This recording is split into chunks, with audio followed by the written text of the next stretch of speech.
que le décodage des mémoires inconscientes ou mémoires cellulaires? Aujourd'hui, je vais t'expliquer c'est quoi la méthode que j'utilise. Cette méthode me permet d'aller identifier et révéler les mémoires inconscientes, les schémas limitants, les programmes transgénérationnels qui nous empêchent en fait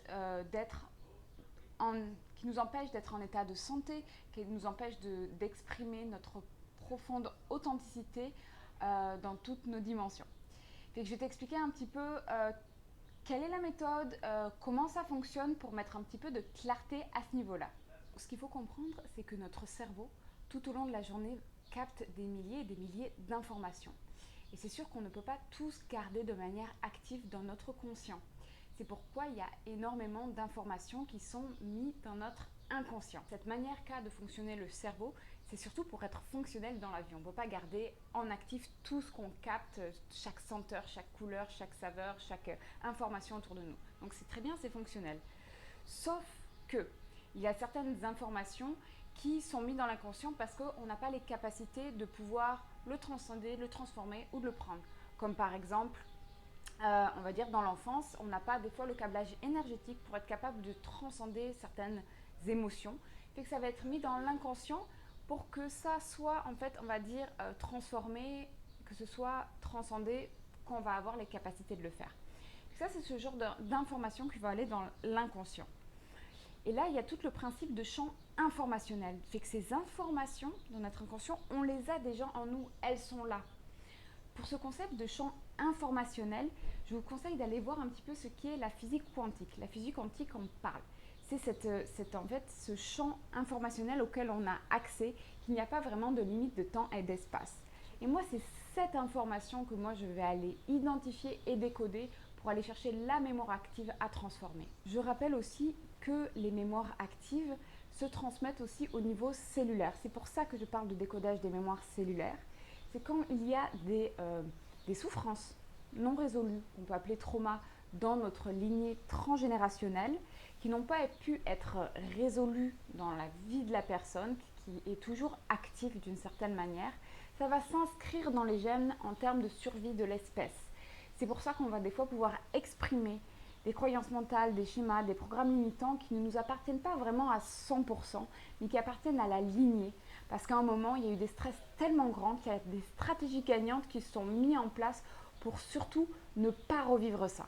On pourrait prendre pour exemple un ancêtre qui aurait vécu une guerre et qui aurait expérimenté beaucoup de manque d'un point de vue très important au niveau de sa survie, donc certainement un manque de nourriture. Fait que c'est possible qu'il soit engrammé ensuite dans la lignée. Manquer est impossible. Manquer est dangereux pour ma survie. On pourrait voir à ce moment-là des stratégies de survie, comme par exemple éviter le manque à tout prix, des personnes qui accumulent, que ce soit des biens, de l'argent, mais qui ont du mal à lâcher, qui ont du mal à se libérer de la matière, par exemple, qui sont vraiment très attachés aux biens parce que si je manque, je vais mourir. C'est ça qui est inscrit dans la mémoire. Et ça, c'est un titre d'exemple pour voir comment en fait des mémoires actives de notre lignée peuvent s'exprimer encore en nous, même si on ne les a pas vécues en tant que telles. Mais souvent, il y a des éléments déclencheurs dans notre vie qui vont mettre cette mémoire en mode actif.